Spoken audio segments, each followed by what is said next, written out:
इतनी गंदगी हो गई है कि ऑटो ड्राइवर से इश्कबाजी कर रहा है, नौकरों से इश्कबाजी चल रहा है, इलेक्ट्रीशियन घर में आए तो इलेक्ट्रीशियन से इश्कबाजी हो रही है, गैस वाला बंदा आया गैस वाले से इश्कबाजी हो रही है, जोमेटो के नाम से कोई बच्चा देना आया, दिया बर्गर दिया है, पिज्जा दिया है, आपने लिया, कोई लड़की ली है, इश्कबाजी शुरू हो गई है। इसीलिए अल्लाह ने पर्दा किया है, इसीलिए अल्लाह ने मना किया है। अल्लाह बेहतर जानता है तमाम चीज़ों को।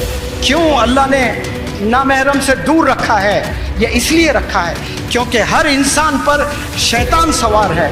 वो हमेशा 24 आवर्स आपसे गुनाह करवाने के लिए पूरे टैक्टिक्स प्ले करते रहता है। हमने वो शैतान के टैक्टिक्स से बचना है। वो बचने के लिए आप सल्लल्लाहु अलैहि वसल्लम ने तरीके बताए हैं। वो तरीक़ों पर जो चलते हैं वही कामयाब होते हैं। हर बंदा चाहता है कि एजुकेशन करें, लेकिन एजुकेशन के नाम पर आप जिना करोगे, एजुकेशन के नाम पर आप हराम काम करोगे और वो हराम आदतें आप में, आपके खून में आप बसा लिए हो और उसके बाद आप शादी करोगे और जाकर बच्चे पैदा करोगे तो हराम के बच्चे पैदा होंगे। और क्या हराम के बच्चों से हमारी कौम में कोई लीडर पैदा हो सकता है? दुनिया पूरी बिगड़ गई थी, गुमराह थी, अंधेरे में जिंदगी गुजर रही थी, कोई रोशनी नजर नहीं आ रही थी। तब अल्लाह सुब्हानहू व तआला एक टीचर के तौर पे आप सल्लल्लाहु अलैहि वसल्लम को इस दुनिया में भेजे हैं। आप सल्लल्लाहु अलैहि वसल्लम ने कहा मुझे मुअल्लिम बनाकर भेजा गया, मुझे टीचर बनाकर भेजा गया। आपने अगर कामयाब होना है तो टीचर्स का हाथ थाम लें, मदारिस के टीचर्स का हाथ थाम लें, अपने स्कूल्स के टीचर्स का हाथ थाम लें। कसम खुदा की गुमराह नहीं हो सकते, कामयाबी की मंजिल छू कर रहोगे आप। इस दुनिया में दो चीजें जो सबसे मुश्किल है। नंबर 1, ईमान की हिफाजत, ऑलमोस्ट इम्पॉसिबल हो चुका है। बराए नाम नजर आ रहा है कि हम लोग मुसलमान हैं, लेकिन वाकई में ईमान है या नहीं है ये अल्लाह सुब्हानहू व तआला ही जानता है। ईमान की हिफाजत इस दुनिया का सबसे बड़ा चैलेंज है, सबसे बड़ा चैलेंज। दूसरा जो सबसे बड़ा चैलेंज है वो है बच्चों की तरबियत। एक बच्चे को नहीं पाल पा रहा है बाप, एक बच्चे की तरबियत नहीं कर पा रहा है। एक दौर था 12-12 बच्चे हुआ करते थे, एक घर में 10-10 बच्चे हुआ करते थे। एक बच्चे को लेकर परेशान है वालिदैन। क्यों? क्योंकि उनमें वो क्वालिटीज नहीं है, वो अल्लाह के करीब नहीं है, वो दुनिया की जिंदगी में गुम हो चुके हैं, पैसे बनाने में गुम हो चुके हैं, तरबियत करने में वो जीरो हैं। और बच्चों से एक्सपेक्ट कर रहे हैं कि वो हीरो हो जाए, सवाल ही नहीं है। कामयाबी की पहली सीढ़ी आपके वालिदैन हैं, आपके वालिदैन हैं, आपके वालिदैन हैं। मैथमेटिक्स नहीं है कामयाबी की सीढ़ी, कंप्यूटर साइंस नहीं है कामयाबी की सीढ़ी। याद रखें, कामयाब होना चाहते हैं वालिदैन को खुश करना, अपने वालिदैन को राजी करना, क्योंकि वालिदैन को जैसे राजी करोगे पैरेलली अल्लाह राजी हो जाएगा। और जब अल्लाह राजी हो जाएगा ऐसे अपॉर्चुनिटीज देगा, आप गुमान नहीं कर सकते कहां कहां से आपको अपॉर्चुनिटीज मिलेंगे। अगर आपके सगे मामू, सगे चाचा, सगे ताया, सगे फूफा, जिनसे आपकी बड़ी अच्छी जमती है, जो आप बहुत मोहब्बत करते हैं, वो अगर आपके घर आ जाएं, 3 दिन से ज्यादा अगर आपके घर में रुकने लगे, कसम खुदा की चिढ़ पैदा होगी आपको। 3 दिन अच्छा लगेगा, कोई भी मामा, चचा, ताया, फूफा, कोई भी रिश्तेदार, 3 दिन के बाद घिन हो जाएगी आपको, अजीब इरिटेशन होगा कि अम्मी को जाकर पूछेंगे कि अम्मी ये लोग कब चले जाएंगे, इतने दिन क्यों हैं? तो आपको न जाने कितने दिन से आपके अब्बा हुजूर पाल रहे हैं, आप फेल होते जा रहे हैं, आप फेल होते जा रहे हैं। 10 साल फेल हुए, अब्बू ने कभी खाना नहीं रोका आपका, अब्बू ने हमेशा 3-3 वक्त आपको खाना दिया है, और उसके बदले में आपने आज तक कुछ अब्बा हुजूर को तोहफा दिया है?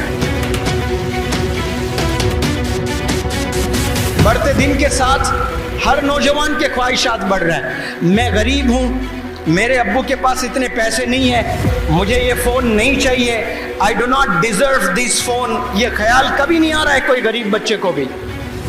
मैं गरीब हूँ, مجھے اچھی پڑھائی حاصل کر کے ملٹی نیشنل کمپنی میں جاب کرنا ہے, میرے گھر کے سارے پرابلم سالو کرنا ہے.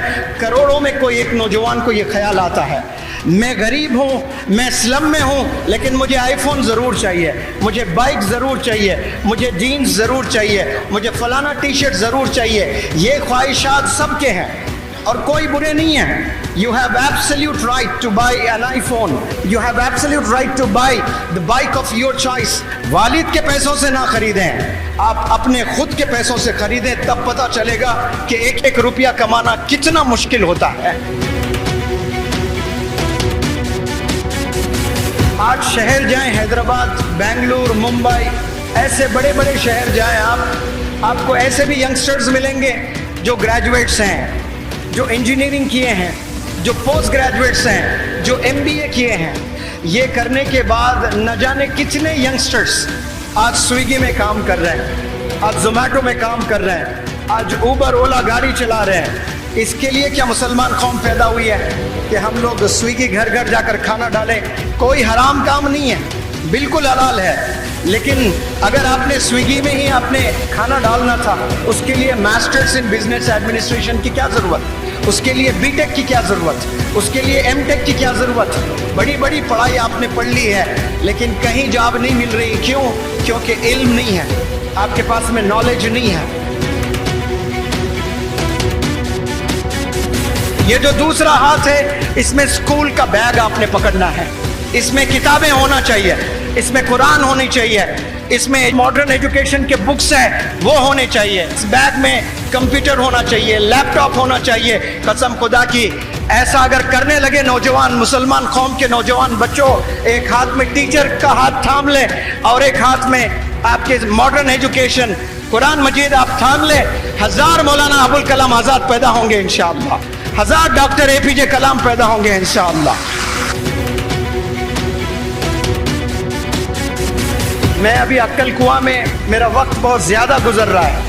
مولانا حذیفہ بستانوی صاحب کہہ رہے تھے, سر یہ ذکر آپ ہر سپیچ میں رکھتے ہو کہ مولانا ابوالکلام آزاد صاحب جب 12 سال کی عمر کے تھے آپ نے لائبریری سیٹ اپ کی تھی.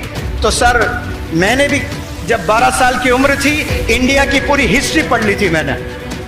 تو آج ماشاءاللہ کتنے بڑے مدارس, کتنے بڑے اسکول, کتنے بڑے کالجز, ابھی 5 یونیورسٹیز ڈالنے کی ضرورت کر رہا ہے. ایک عالم دین 5 یونیورسٹیز ڈالنا, یہ مدرسے کے بچے کیسے ذہین ہوتے ہیں. جب جب والد بیمار ہوتے تب میں والد کی خدمت کرتا, اور جب پیرالائزڈ ہو گئے اس وقت میں مجھے ابھی بھی یاد ہے, میں شام کے وقت کرکٹ کھیلنے جایا کرتا تھا, بڑا پیشن تھا کرکٹ کا. لیکن کرکٹ نہ کھیل کر میں بیٹھ کر انتظار کرتا کہ میرے ابا کب بلائیں مجھے کہ بیٹا مجھے ٹوائلٹ جانا ہے, مجھے پخانا دھلانا ہے. اور میرا رب گواہ ہے, قسم خدا کی میں کہتا ہوں, جب میں ان ہاتھوں سے میرے والد کا پخانا دھلاتا مجھے ایسا لگتا کہ میں ورلڈ کپ جیتا ہوں, ایسی خوشی ہوتی تھی مجھے. اور میں سمجھتا ہوں کہ وہ پیرالائسس کی حالت میں جو میرے ابا حضور اپنے ہاتھوں سے پکانا نہیں دھو سکتے تھے, ایک نوجوان بچہ اور والد کی خدمت کر رہا ہے, اس وقت میں میرے والد نے کیا دعا کی پتہ نہیں مجھے. اس کی وجہ سے آج میں ایک ٹیچر بنا ہوں, ایک ٹرینر بنا ہوں, ایک موٹیویشنل اسپیکر بنا ہوں. یہ میں میری ٹیلنٹ سے نہیں بنا, یہ میرے ایبیلٹیز سے نہیں بنا, یہ میرے والد کی دعا کی وجہ سے بنا.